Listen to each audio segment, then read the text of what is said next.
welcome back. Thanks for joining us today. This is a fun episode. We're talking about sensory play and how we can use it to our advantage to help kids move from fearful to foodie. All right. So, of course, I'm going to preface it with sensory is only one of the four pillars of feeding, right? The other three pillars are the gut, oral motor, and mindset. Okay. So without addressing the other three, if you just do the sensory piece on its own, that may not be enough to get them to the finish line of your goal here. Okay. So just keep that in mind. But if you already happen to know your child's sensory profile across the 8 different sensory areas that relate to feeding specifically, then this is a great episode for you, right? So we're going to talk about how we can use some food play to help expand their food horizons and their palates, right? So, first, let's just understand a little bit more about sensory, just a few basics, right? So, sensory processing is all about how your brain receives and perceives all of the sensory information in your environment and sort of make sense of it in your brain, right? So, it's a lot, right? Your brain is constantly, all day long, every second of the day, there is different sensory things coming to your body that your body is interpreting and breaking down and trying to give you something more concrete to make sense of it, right? So for picky eaters who have a sensory sensitivity, right, it might be things like a texture, a smell, a flavor that could really set meal times into a tailspin, right? Those are the most common ones. So those are the ones we're going to focus on. But there are, again, 8 different sensory systems, right? So we have a really cool, I made this super cool sensory profile that is part of our online parent course, that when parents submit all of their case history and information, they also get to do this sensory profile. And it gives you a really clear picture of if your child is oversensitive or undersensitive in all of those 8 different domains, sensory domains. So that's really cool. Um, now, why would we play with food? Like, you've probably heard play with food. And some of you are going to be super resistant to that because you're really like clean freaks, type A, kind of like me, where you don't love things getting messy. But for feeding, it is important to break that rule if that is you. Some of you are going to say, I've tried having them play with food, but that didn't work. They just got messy, ruined my house, and they didn't eat anything.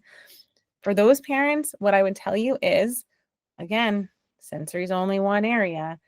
If there's other significant issues in oral motor, gut, and mindset, then sensory and playing with food is probably just not going to cut it as the only thing you need to do. It might not even be the area you need to spend more time in or the more significant area like of your child's issues, right? So when we do our assessment as part of our program, Unlocking Mealtimes, we will tell you exactly which area to focus on first with your child, and the steps that you will need to take to get them to a place where they might not even be okay with playing with food, right? They might be right, that might be like a skill that you are not ready to tackle for weeks or months, depending, right? So it's really important to know your child's eating profile and have a really good handle on what their specific issues are. Even if you think you know them, making sure that you have all those bases covered is going to be key, because then you are going to be wasting time, getting messy, wasting food that is now a very expensive food, right? You're going to be wasting all of that. And that's not necessarily where your child needs to spend their time. But if it is, this is a great episode. Okay, so let's start with texture exploration, right? Just touching. Okay. So for this, you can do lots of fun things. And I'm working on a really cool book called like 100 ways to make food fun. And there's different ideas for each of the different areas of your child's sensory profile. But some of them, you've seen a lot of these online too, I bet, right? Doing things like you could do dried foods like dried pasta, dried rice, dried beans, of course.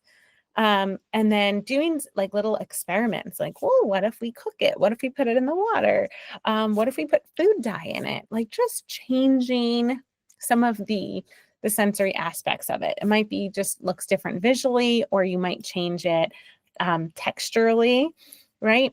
Or you might change the smell of it. Maybe you use some essential oils or something to change what it smells like, right? So if you're playing, for example, with cooked beans, let's just say they're cold, they're cooked, and I don't know, your child is not loving the scent of it. Maybe we can change or mask the scent with putting something else in there to make it smell better, right? Just playing around with those different aspects of the food, right? To see what they find or what ways we can make the food better for their sensory system, right? That's essentially part of what we're doing here with this exploration. Um, Even doing some like more of the wet stuff, like gelatin or you know, wet blueberries or, frozen, even some frozen fruit, right? So some of it might be really cold. Of course, we don't want really hot. We don't want to burn them. But maybe some things are warmer. Some are room temperature. Some are colder.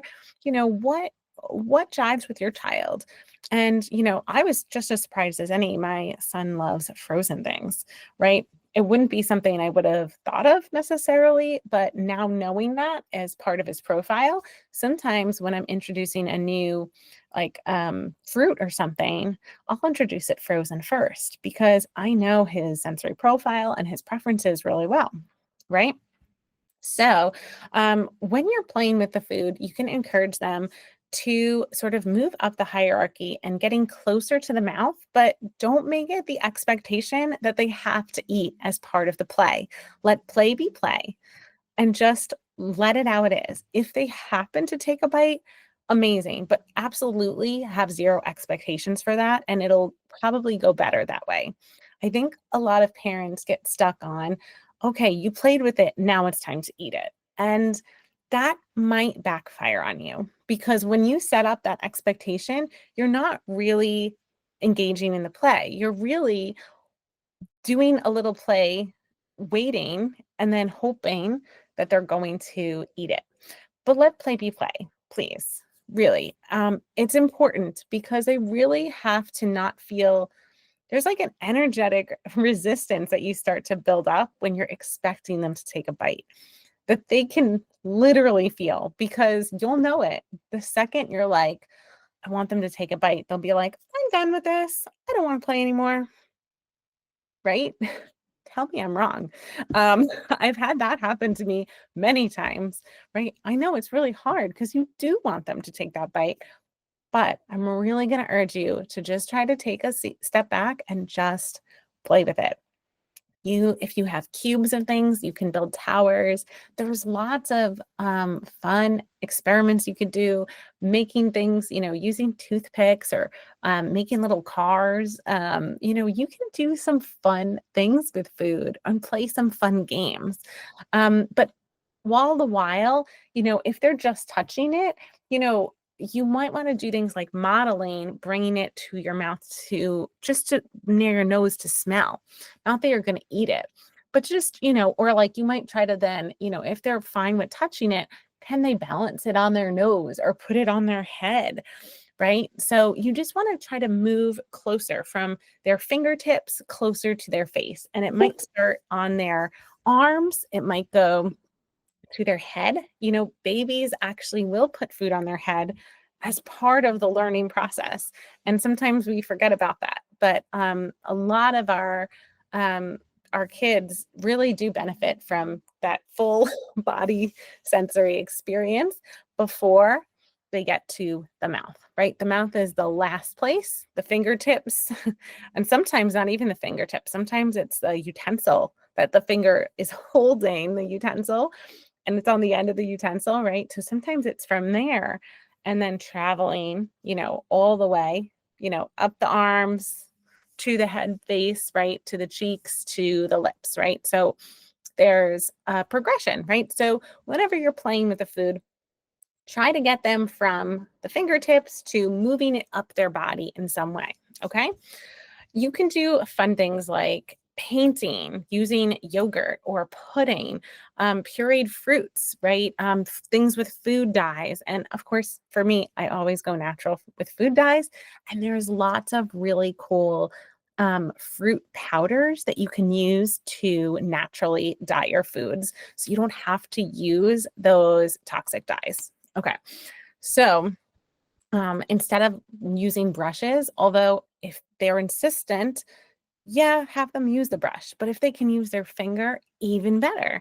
Maybe we can get their whole hand covered in it and they can make some handprints or even footprints. Who cares? Whatever works, right? I know it's not closer to the mouth, but there is, I think, some benefits to doing the foot if they have to go that route. I mean, it's not my preference, that's for sure. But if they're into it, right? If they're excited about it, they're gonna be more likely to get that food closer to their mouth because they're gaining comfort and familiarity with that food in a different way. And sometimes they need to build that trust with the food by playing with it, just like they would a friend, right? So kids, right, think about it. When you meet someone, you start to build trust with them, and you're not going to invite them over for a sleepover the first time you meet, right? They're not coming into your into your bedroom the first time you meet them, hopefully.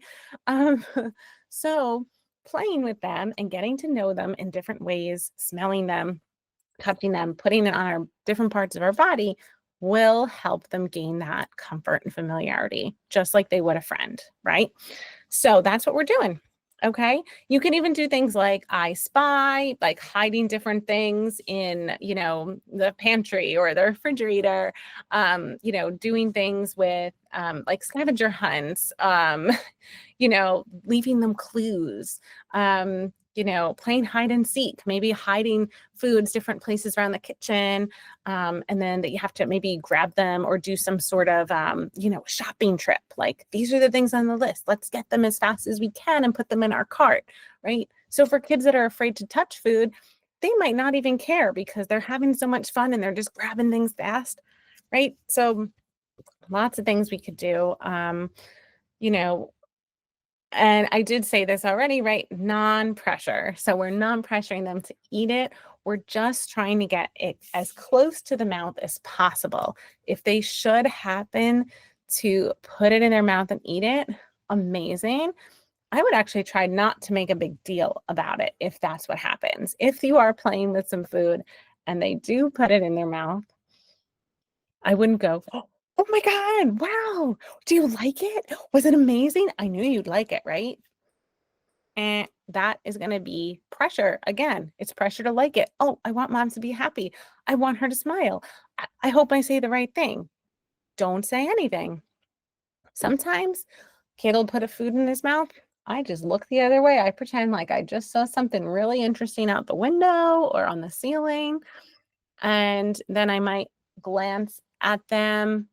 But sometimes they're going to make a face or they're going to look to you. And something about when you like make eye contact with them and they had that first food, they'll be like, I don't like it. Because that's what they've been doing. That's their routine and their cues. It's like, I put something in my mouth. My mom's staring at me. She expects me to say something. So the first thing I'm going to say is, I don't like it.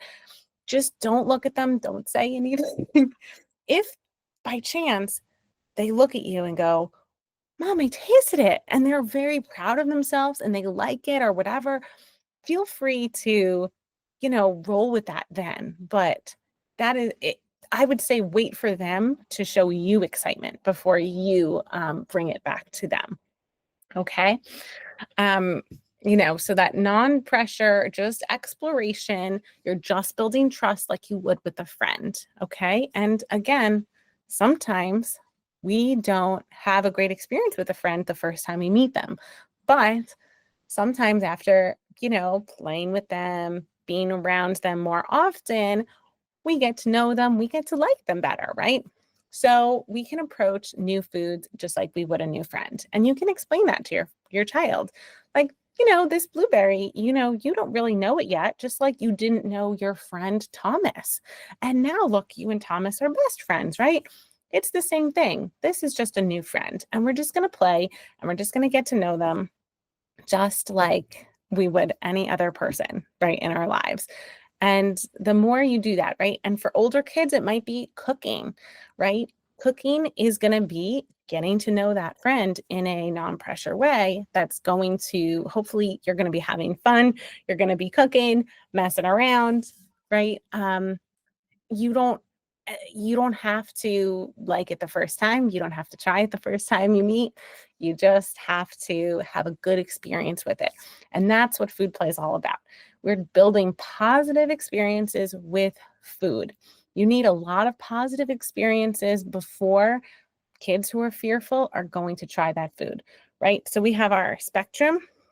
We have foodie at the top and we have fearful at the bottom. So depending on where they are, they're going to need more positive experiences as a fearful than they are as stuck or curious level, right? So that's why if you don't know where your child is at, take our free quiz below at thepickyeaterstest.com so you can learn what level your child is at, because you should know if they are fearful, they are going to need a lot of positive interactions with that food, right? When I was learning about this, I remember Dr. Toomey, who created the SOS program. I've talked about her multiple times.